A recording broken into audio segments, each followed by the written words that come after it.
dear learners, welcome back. This is Jitendra Singh, and as you must be knowing that we have started a series on new media under the broad discipline of journalism and mass communication. Today this is another lecture, and today we would be talking about ethics, laws and the new media. So let's begin this session, and before that let's have a quick look into the key takeaways of this session. And today we would be discussing through this lecture about understanding ethics, what are ethics, and what are the ethics in media. So I would be giving you an overview on the different ethics involved in media, especially because media is an umbrella term here, and media includes print and television.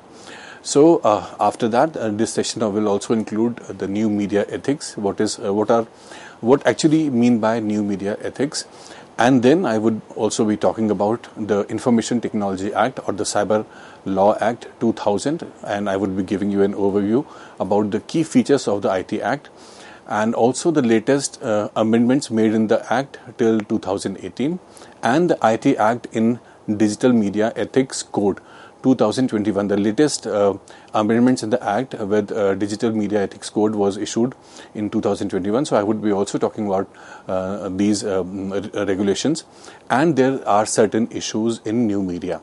So these are the important key takeaways of this session. So I hope by the end of this session you would be able to clear with all these topics, and you would definitely have an understanding of the ethics and the laws involved with the new media.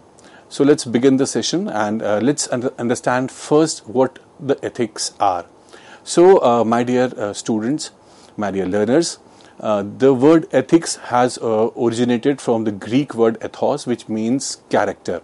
So it can also be defined as the analysis of the correct conduct, responsible practice and fair human interactions in the light of the best available principles. So these are kind of principles that guide us what is right, what is wrong, what is fair and what is responsible practice.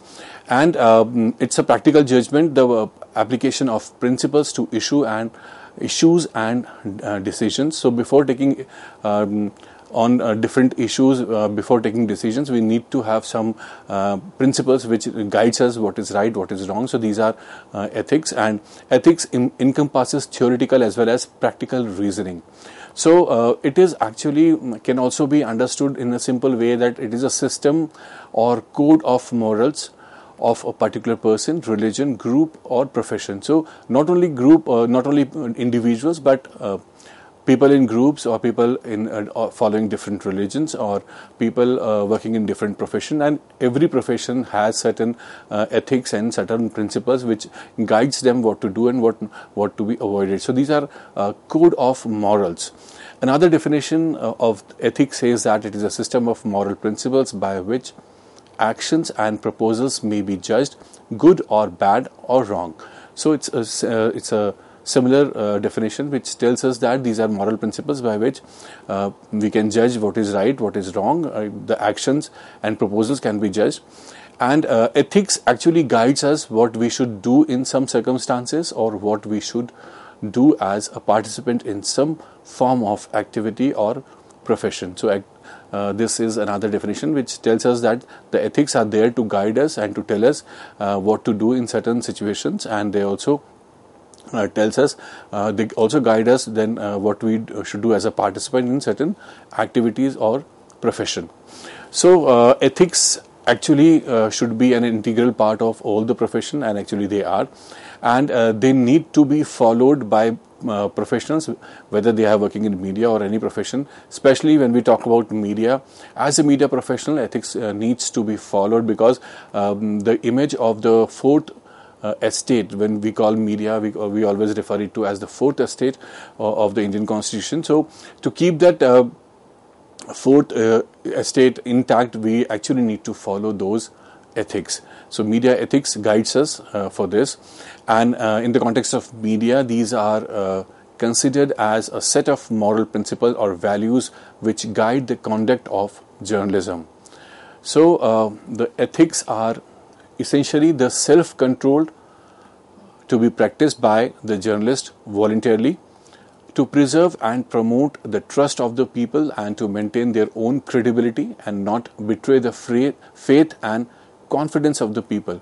So why these ethical principles, or why these ethics are important, especially when we talk about media? Because in media, media as an industry is altogether different from the rest of the industries or from the rest of the professions, as it has certain credibility and it has some social responsibility towards the society, and to develop that credibility we need to follow these ethics, and we have to we have to be credible enough with the society. We have to maintain a credibility, and we cannot betray the faith and confidence of we cannot lose the confidence of the people upon us. So that is why these ethical principles or these ethics are very important, and they actually promote the trust of the people on the media.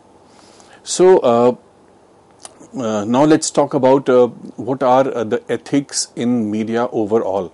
So I will be giving you an overview of the media. As I already said, when we say media, it's a umbrella term which includes print and television, means electronic media. So collectively, I will be talking about the media ethics, which covers both these media. So the media all over the world has voluntarily accepted that code of ethics, which that should cover at least the following. So these are certain points which voluntarily media professionals used to follow voluntarily, and they are self-controlled, and they actually are followed by media professionals around the world. So what they are: the first, the ethics is objectivity. So what is this? Objectivity is the most talked about, most debated issue of journalism. Is the foundation, actually the foundation of the foundation of journalism, and the important principles of foundation of journalism also, because it says that though media organizations may have their priorities, and but they should not get reflected, those priorities should not get reflected in their writings and publications or in their broadcast. It is very clear that any media organization may have some priorities, but those priorities should not get reflected into their publications or broadcast. Also, the reporter of a news item should also be careful that their individualistic opinions should not be a part of the report. So while reporting any event, you have to be very careful as a reporter that you cannot, your opinions cannot be a part of your report. You have to keep your opinions away from your news stories. And actually, objectivity requires that journalists in reporting the news should keep themselves out of their report by not injecting their emotions and personal opinions into the news stories. As I have already made it clear that objectivity actually refers to not injecting your emotions and personal opinions into their news stories. Further, the next principle is truthfulness and accuracy. So this is an important ethics of media, which tells us that good faith with the reader is the foundation of all journalism worthy of the name. By every consideration of good faith, a newspaper is constrained to be truthful. It is not to be excused for lack of thoroughness or accuracy within its control or failure to obtain command of these essential qualities. So you have to be very truthful and accurate in terms of maintaining, when we talk about journalism or when we talk about the ethics of journalism, the second thing is the truthfulness and accuracy, which needs to be maintained anyhow for a journalist to maintain their credibility.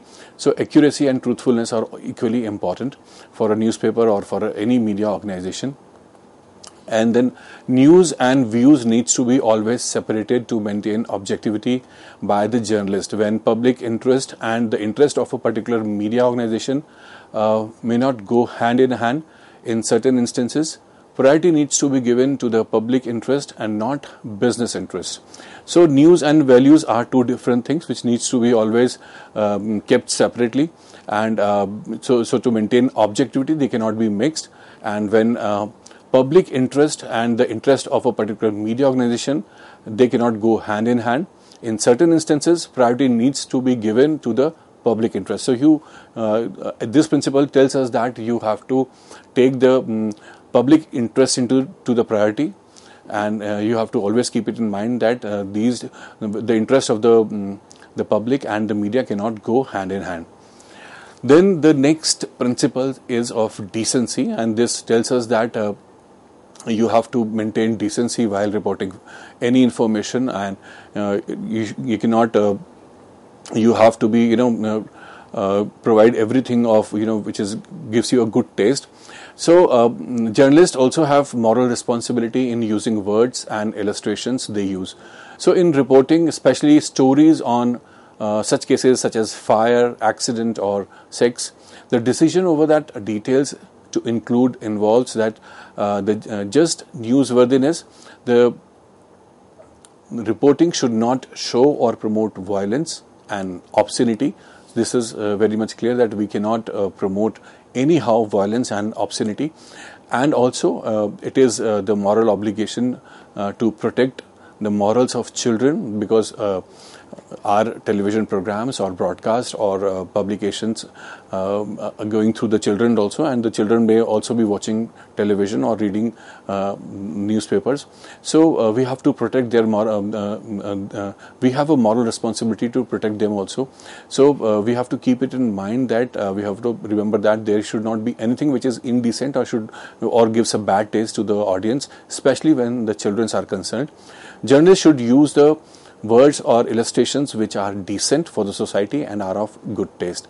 This is what actually decency is all about. The next thing is sensationalism. So what this is, sensationalism refers to the events, happenings which needs to be avoided by an ethical journalist, basically in the light of communal clashes and disasters. There is a rush and anxiety among the people to know the latest news. Instead of cashing on such expectations, media should see that the reporting is done in such a way that it would not magnify the clashes or create unnecessary fear in the minds of the people about a disaster. So what is sensationalization is, sometimes it has been reported that media sensationalize certain issues, happenings, and what they do is they magnify that event actually by talking so much or by showing so much on their television channels. So though it is very important at that time, that especially during the times of the clashes in the society or during the time of any disaster, that people have an anxiety to know about the recent happenings or whatever is happening. So they have an anxiety to know, and instead of cashing certain situations, media should do very responsibly. The job of the media is to report in a very responsible way, in such a way that it should not magnify the clashes or create unnecessary fear in the minds of the people, because as we have been learning since the first lecture, that media reports or media stories do have some impacts on the society. So we need to keep this in mind. Sensationalism should be avoided. This is also another ethics of the media. Then privacy. This is also very important, because privacy of an individual can be, it's actually being invaded many times physically by reporters by sticking a microphone into someone's face, or by publishing embarrassing personal information. So there are certain situations when we see paparazzis or different camera persons clicking pictures of personal moments of different celebrities or people, and they are creating sensational stories on media. So we actually should not do this, and ethically it tells us, the principle tells us that before publishing such moments or personal moments, we should take the consent of that individual before putting their images or before putting their photographs. We should take their consent, and before broadcasting also we should take their consent.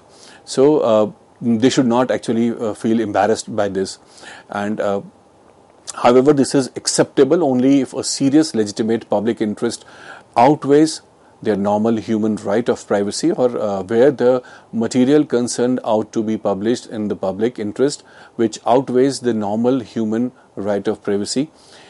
Also, sources are needed for breaking news, but at the same time, their privacy also should be respected and safeguarded and should not be taken for granted by media. So it is acceptable for in certain situations where the material concerned ought to be published in the public is in the public interest, which outweighs the normal human rights of privacy. So it is acceptable only in few cases, but not every time. And we have a moral responsibility as a journalist to respect and safeguard the rights of every individual, and media should not take it for granted. So this is all about privacy, honesty and fairness. So to seek the views of the subject of any critical reportage in advance of publication, this is also very important. We have to to seek the views of the subject of any critical reports in advance. We have to cross check it. We should have to verify any fact before publishing, before it goes for publication. So it becomes our moral duty to correct factual errors, and it should not go into publication. So, and also it's our duty not to falsify or pictures or to use them in a misleading fashion.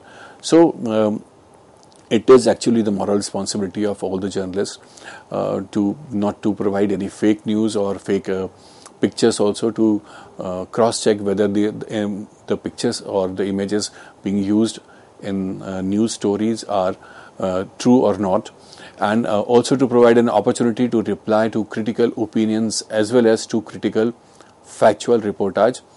Morality and justice are also equally important for journalists, and these are also important ethical concerns. So, and one thing which is again very important to mention here is it is actually the responsibility of the journalist not to discriminate or to inflame hatred on the grounds of nationality, religion or gender or nationality. So race also. So some courts call on the press to refrain, or there are certain guidelines which stops the media or media to refrain from mentioning the race, religion or nationality of the subject of news stories unless it is relevant to the story, and some call for coverage which promotes tolerance. So this is very important that we should know that we cannot discriminate people on the basis of their religion, nationality, race or gender. So gender sensitivity should be there. We are sometimes we see that the media also becomes gender biased. So these are very ethical issues which every journalist should understand, that we cannot discriminate people on the ground of nationality, religion, gender or race. And there are certain codes or code of conduct which stops the press to even mention race, religion or nationality of the subject until and unless it is relevant with the story. Then we are also responsible. We should be responsible to use not to use dishonest means to obtain information. So the information which a journalist obtain should not be from any dishonest means, should not be obtained from any dishonest means, and not to endanger people. We have to think about, because as I have said earlier also, every media has an impact on the audience. So we have to think before putting any story that what kind of impact it is going to create, and not to prejudge the guilt of an accused, and to publish the dismissal of charges against or acquittal of anyone about whom the paper previously had reported that charges had been filed or that a trial had commenced. So we cannot prejudge certain people or accused of a particular case on the ground of anything. So this is who's been guilty of any accused, and to publish the dismissal of charges. So we have to take care of this also, which is also equally important. So far we have discussed what is ethics and what are new media ethics, what are the important ethics in media overall. But now let's understand new media ethics. What are new media ethics? when we say new media ethics, how they are different, and what are actually new media ethics. So new media ethics refers to the online behavior or how we behave online, and it helps us decide about our netiquettes.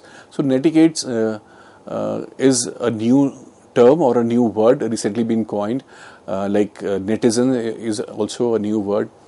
So we have seen different words since the inception of this new media. We have seen new words coming every time, like selfie is also a new word. So netiquettes are the etiquettes of people behaving online. So our online behavior or our online etiquettes are referred to as netiquettes.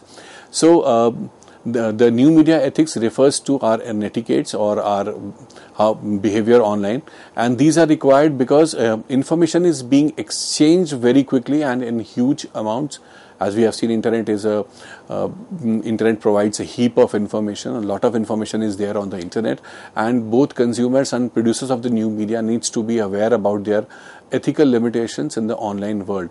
So when we are working on the online medium or in the virtual medium, it doesn't mean that we do not have any limitation.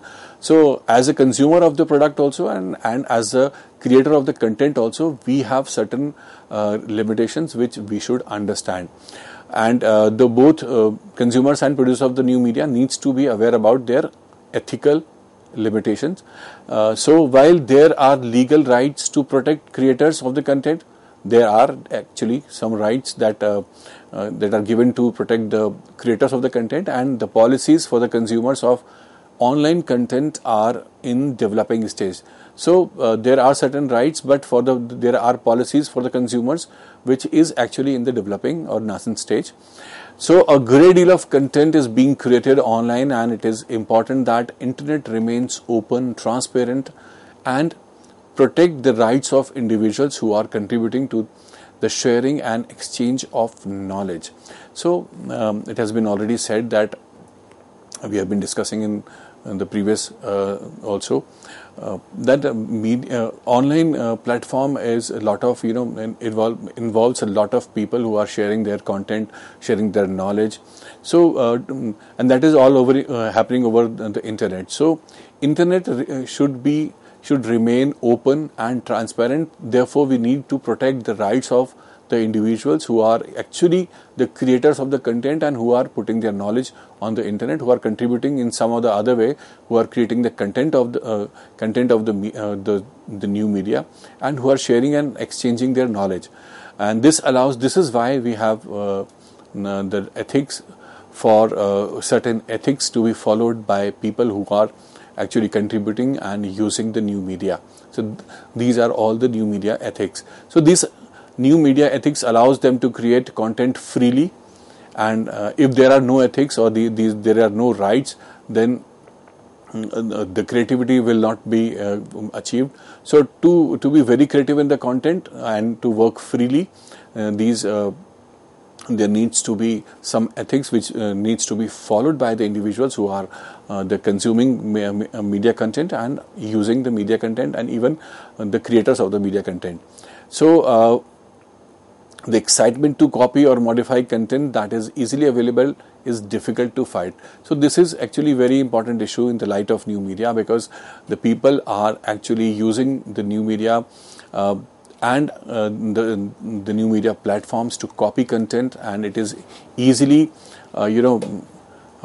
people are using the content, copying it and modifying the content that is easily available, and it is very difficult to fight with this problem.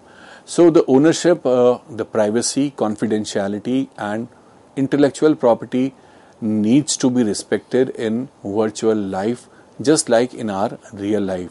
So the ownership of the media content, the privacy of the individuals or the creators of the content or anybody who is there online, their confidentiality of their data, and intellectual property.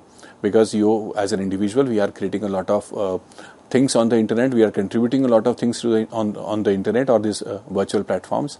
So we have to respect, understand that they also be given certain rights in the virtual life, just like we do them for their real life. So therefore, new media ethics can be simply described as a set of ethical considerations that define our conduct online. New media ethics tell how to appropriately use new media without breaching any law or infringing on the online rights of other users. They provide a model code of creators, distributors, and users of online content. So what does it mean? It means that the new media ethics tells us how to use the new media rightly or appropriately, and without breaching the rights of others, without disturbing, without breaching the rights, or without using the content of anybody else, or infringing on the other properties or the rights of the other individuals on the same platform. So these are a model code for creators, not only for the creators but for the distributors also, and the users of online content also. So with this we come to the end of this session, and today so far we have discussed ethics in what is ethics actually, and we have also discussed ethics in media and the new media ethics. So there are three different things we have discussed so far, and in the continuing lecture or in the next session we will be talking about the Information Technology Act, or I would be giving you a brief overview of the important key features in the Act, IT Act 2000. Till then, keep watching and stay tuned.